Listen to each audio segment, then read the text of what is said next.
predicting the future is rather difficult.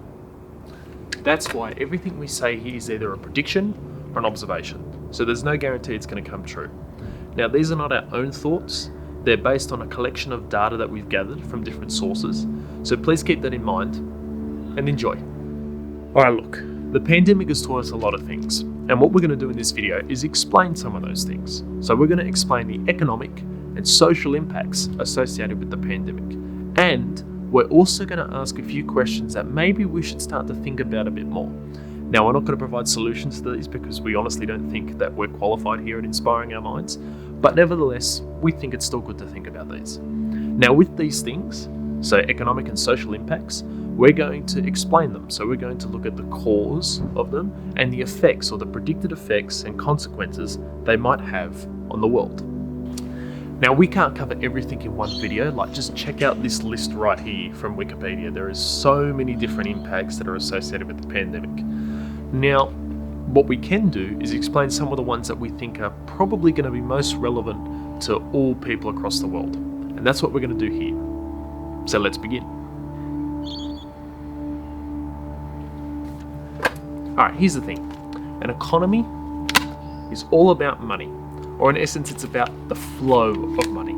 Now, a good economy has money that's constantly flowing, so people are constantly earning money from their jobs and then spending it on goods and services or whatever they like.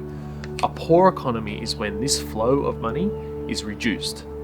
And in the coronavirus pandemic, the flow of money across countries was significantly reduced. In early April of 2020, a United Nations article had published that 195 million people across the world had lost their jobs due to the coronavirus pandemic. This means that all these people lost their ability to earn money, which means they had to save their money. They couldn't spend it. By the end of April 2020, the Financial Times had reported that over 300 million people across the world had lost their jobs. Now, fortunately, governments have provided subsidies to help those who have lost their jobs, so providing extra funds or extra surpluses, but that's not the solution. That's a temporary band-aid over a big cut that's not going to heal with a band-aid on top of it. That money that's being used for those subsidies, that's going to go into debt of the country, or the government, that is. And taxpayers are going to have to pay that money back one way or another. And that's what's happened across the entire world with the economies of countries. People are losing their jobs and not earning money, and so not being able to spend it, so that flow of money is reduced, which means their economy weakens. Now, here are the predicted impacts. Many businesses are going to collapse and already have collapsed. People have already lost their jobs and more people might lose their jobs. People's wealth, their own personal wealth, is going to reduce. Trade wars and rivalries might spark up between different countries for what little business there is. And countries are going to experience massive downturns in their economies, not seen since the 2008 global financial crisis. People are going to be locked up and frustrated, and people aren't going to be able to spend as much money or spend things on what they want. People have been restricted with what they can buy at supermarkets in Western countries. There's probably so many more economic impacts. These are the main ones that we'll talk about now, but the effects that they're having are just widespread and insane across the entire world. So in summary, for an economy to work, it's all about that flow of money. And when people have lost their income, they've lost their job so they can't get money, then that flow of money is significantly reduced. And that's what's happening right now across the entire world. People aren't being able to spend on what they want, and people aren't earning anything because unfortunately they've lost their jobs. And this leads us onto the social impacts associated with the pandemic. The human being is a very social organism. That's why effectively we've been able to dominate this entire planet. Now, that social connectedness that we have, when the pandemic happened, that social connectedness shifted into an online medium and to a restricted medium, like with social distancing. Because of this shift, many things like public entertainment places, sports, events, and social gatherings, all these things stopped. They all either shifted into an online medium or they just completely stopped altogether because of fears of hygiene and government restrictions. So the effect meant that businesses like cafes, movie theatres, restaurants, sports, all sorts of things didn't get any revenue. They stopped. They weren't either allowed to continue because people weren't able to spend the money that they wanted to, or of restrictions. And this leads us back to the economy. That flow of money that we were talking about, that flow of money, that was reduced significantly for many businesses. Here are some more social impacts. Travel. It's at an all-time low because of government restrictions and also hygiene fears.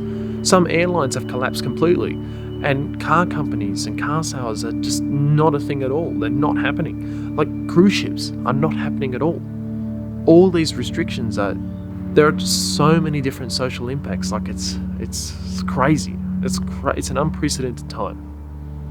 And more on that, people are confused. The media's confused, scientists are confused, the general public's confused. We're all confused about this virus and this disease. So the SARS-CoV-2, the virus, and COVID-19, the disease.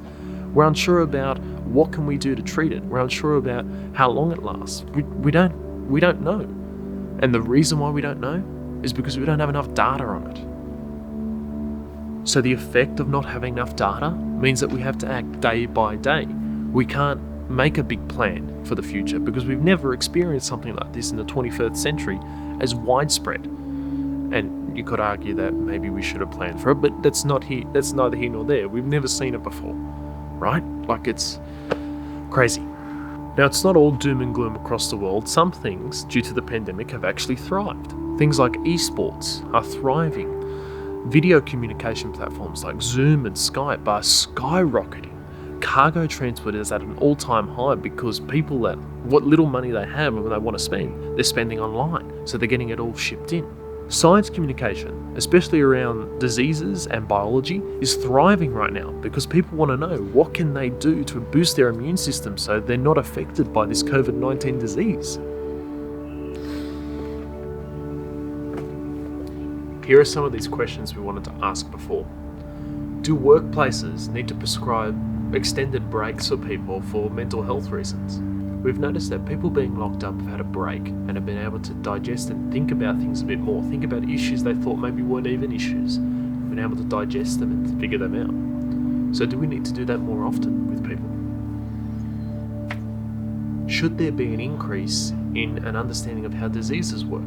So for example, understanding what a disease is, what a virus is, what a coronavirus is. A coronavirus is a very specific type of virus. What's the difference between other viruses? Like, what's the difference between viruses and bacteria? Like, what do vaccines really do? Can't believe we're still having this debate. But anyway, that's my opinion.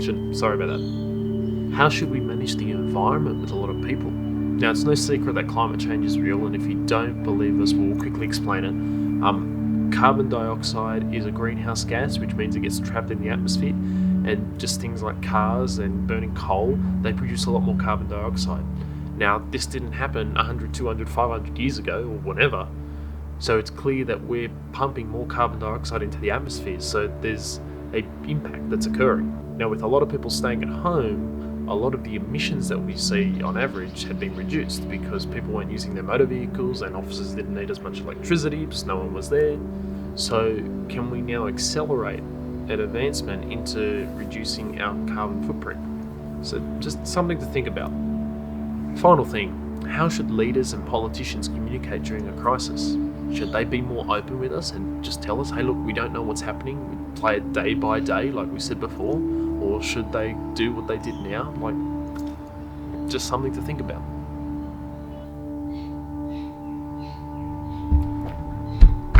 Alright, the 2020 global coronavirus pandemic is a major historical event in humankind's history.